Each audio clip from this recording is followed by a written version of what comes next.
I pulled into the valet lane at 7:45.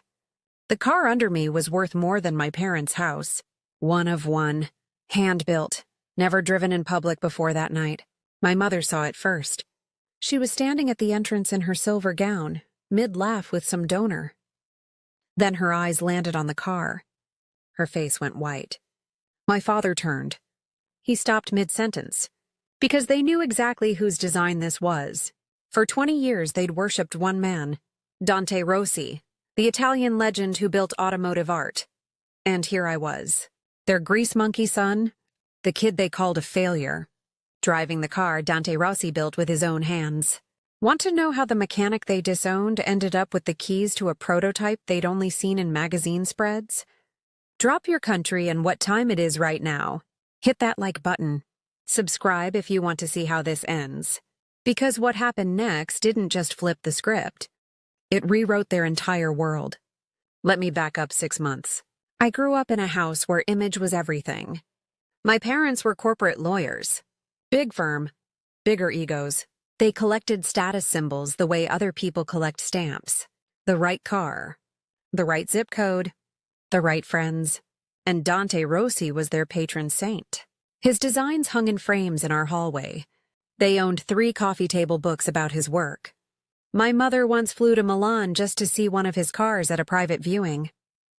When I was 17, I told them I wanted to work with my hands. I wanted to understand engines, to rebuild things, to trade school, not law school. My father tore up my acceptance letter. Dante Rossi would never hire someone like you.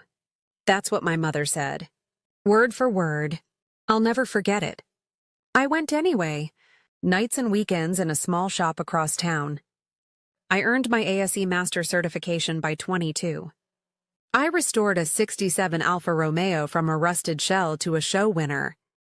Collectors started to notice my work. My parents stopped returning my calls. They told family I'd wasted my potential. At holidays, I wasn't mentioned. In photos, I was cropped out. For 2 years, radio silence. I saved everything, though. Every nasty voicemail, every dismissive email. I didn't know why.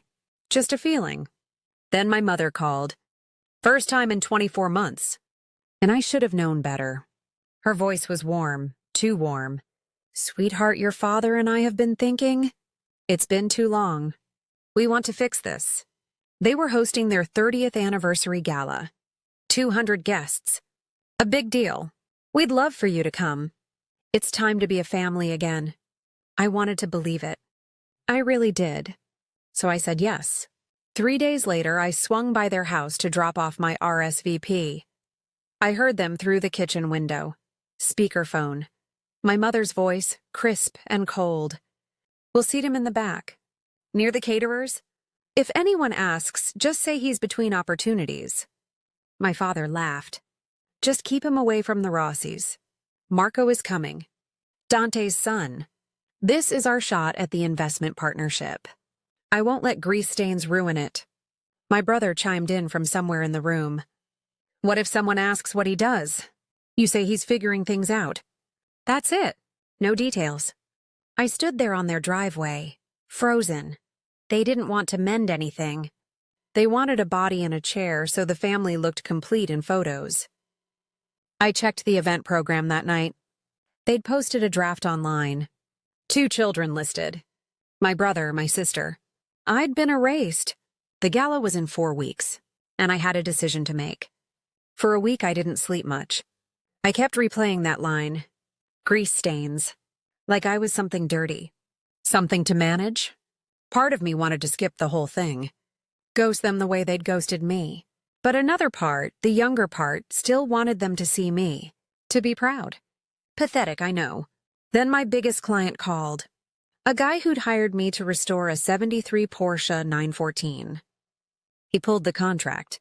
Said he was going another direction. Cash got tight. Bills stacked up. My sister sent a text that same week. Just don't embarrass them, okay? They've worked really hard for their reputation. Not, I'm sorry they're treating you like this. Just don't embarrass them. I sat in my shop that night, alone, covered in oil, surrounded by parts. and for the first time in years, I believed them again. Maybe I was the problem. Maybe being a mechanic really was less than... I drafted an email, polite, short. Thanks for the invitation. I won't be able to make it. My finger hovered over send. Then my inbox pinged, and everything changed. Subject line, Commission Inquiry, D. Rossi. I stared at it. I'd sent photos of my Alpha restoration to Rossi Design Atelier 3 months earlier. Just a cold inquiry. A long shot. I'd forgotten I even did it. I opened the email. Dante has reviewed your portfolio and the documentation you provided. He would like to discuss a private commission. Please call at your earliest convenience. Underneath, a second note. Handwritten, scanned. In Italian first, then English. True craft is rare. I see it in your work. The Alpha restoration shows not just skill, but soul. I would be honored to speak with you. Dante. I read it 4 times.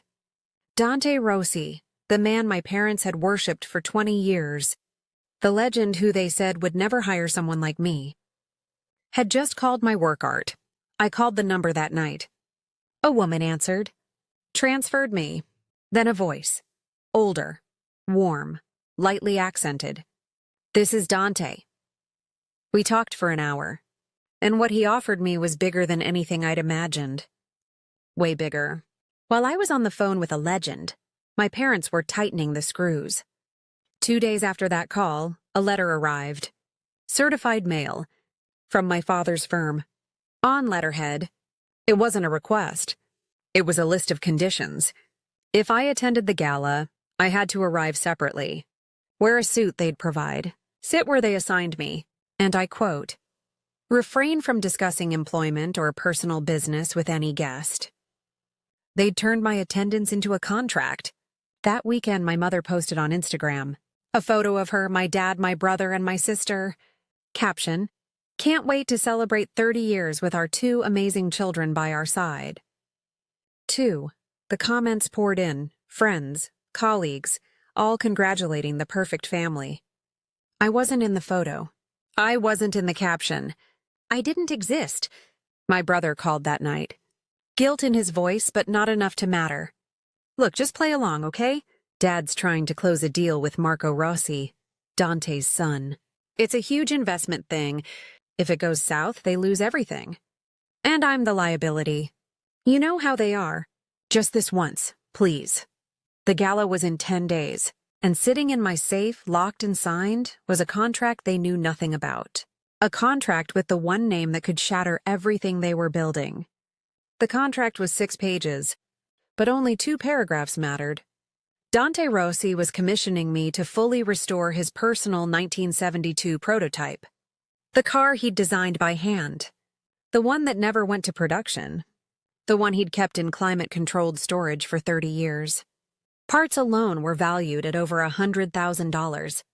But here's the part that made my hands shake. Upon completion, ownership of the vehicle would transfer to me.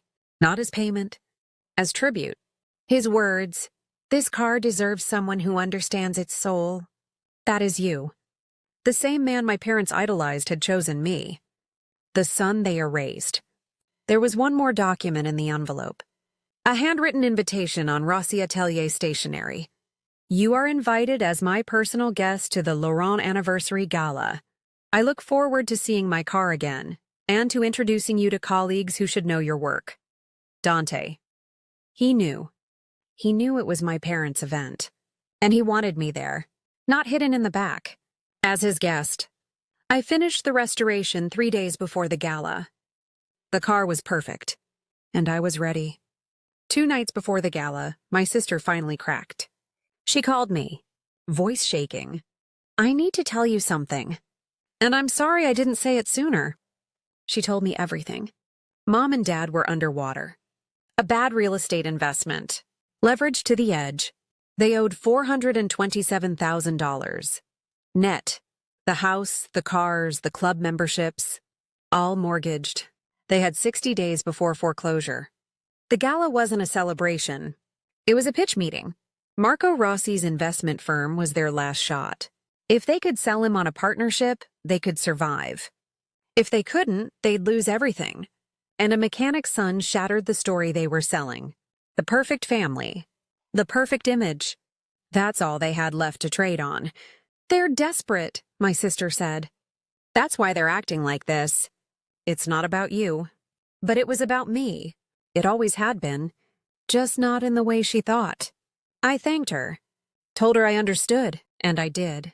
I understood exactly what I needed to do. And it wasn't what they feared. I wasn't going to humiliate them. I wasn't going to make a scene. I wasn't even going to confront them. I was just going to show up. As myself. The plan was simple. Drive the car, walk in. Let the truth do the rest.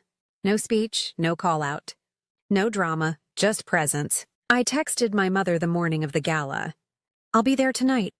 Looking forward to it. She replied in 30 seconds. Wonderful. Remember valet parking in the east lot. Arrive by 8. She had no idea what I'd be driving. I didn't tell her. I didn't have to. That afternoon I detailed the car. Every inch. It gleamed like liquid metal. I hung my one good suit. The one I'd bought myself. Not the one they wanted to loan me. At 6:30 I locked the shop. At 7 I backed the Rossi prototype out of the garage. The engine sounded like thunder and silk. I took the long route. Drove slow. Let myself feel it. By the time I pulled into the estate driveway, the sun was setting. The valet lane was lit like a runway, and my parents were standing right at the entrance, waiting. The valet saw the car first. He actually stepped back. Then he waved over the other attendants. 3 of them, staring. Guests in the valet queue turned and pulled out their phones. I stepped out, handed him the key, and that's when my mother looked up. She froze mid-sentence. She'd been laughing with someone. A board member, maybe? Her smile died. My father turned next. His face went from confusion to recognition to panic in about 2 seconds. Because they knew that car. They'd seen it in magazines, in documentaries, in the Rossi coffee table books they kept in the living room. It was unmistakable. A guest near them whispered, "Is that the 72 prototype?" My mother's mouth opened. Nothing came out. Then, from the entrance, a voice. Older, warm, accented. "There he is." Dante Rossi walked straight toward me. Not to my parents, to me. He was smaller than I expected. Silver hair, sharp suit, bright eyes. He pulled me into an embrace like I was family. Then he turned to the crowd that had gathered. "This young man has a gift I have seen in only a handful of people in my lifetime." He gestured to the car. He brought my memory back to life. Every detail, perfect. My mother just stood there, pale, shaking. Dante's son, Marco, stepped forward, extended his hand. "I've been wanting to meet you. My father hasn't stopped talking about your work. Do you have a card? I have clients who need someone like you." I handed him one. He pocketed it, smiled. "Let's schedule a call next week." My father tried to recover. He stepped in, forced a laugh. "We're so proud. This is our son. We've always supported his passion." Dante looked at him. Just looked. Then he turned back to me. "Come, I want to introduce you to some people." I stayed for 2 hours. Polite, professional, grateful. I didn't confront my parents. I didn't need to. Every conversation, every handshake, every business card, it said everything. At 9:30, I handed the valet my ticket, tipped him well, and drove home. I didn't say a word to them. I didn't need to. The deal fell apart. Not because of me. Not directly. Marco's firm did their due diligence. They found the debt, the over-leverage. The risk, they passed. My parents lost the house 4 months later. They downsized to a condo across town, sold the cars, dropped the club memberships. Their social circle evaporated. I didn't gloat. I didn't call. I didn't send a message. I just let it happen. They sent emails, angry ones at first, blaming me for ruining their reputation, for sabotaging their future. I didn't reply. Then the email stopped. My sister reached out a few weeks later. She apologized. Really apologized. She started therapy. We meet for coffee now, once a month. It's cautious, but it's real. My brother hasn't spoken to me since. That's fine. The work grew. Dante referred me to 3 more clients. High-end collectors, people who care about craft, not flash. I expanded the shop, hired an apprentice, a kid who reminded me of myself. I framed Dante's handwritten note, hung it above my workbench. This car deserves someone who understands its soul. I look at it every day. 6 months after the gala, my mother sent an email. 1 line. I saw the article about your shop in the trade magazine. Congratulations. No apology. No explanation. Just acknowledgement. I didn't reply. But I didn't delete it either. I keep boundaries now. Hard ones. I don't need their approval. I don't need their pride. I know what I'm worth. And I know the people who see me don't need convincing. Your worth isn't up for debate with people who need you to lose so they can feel big. Walk away, build your craft. Let the work speak. The right people will find you, and the wrong ones will fade. Here's my question for you. Have you ever been underestimated by the people who should have believed in you most? Drop your story in the comments. I read everyone. And if you believe respect is earned, not given, hit that subscribe button. I'll see you in the next one. Oh, and one last thing. This story is a fictionalized dramatization. It's not legal or financial advice, but the lesson's real. Know your worth. Keep your receipts, and never let someone else write your story.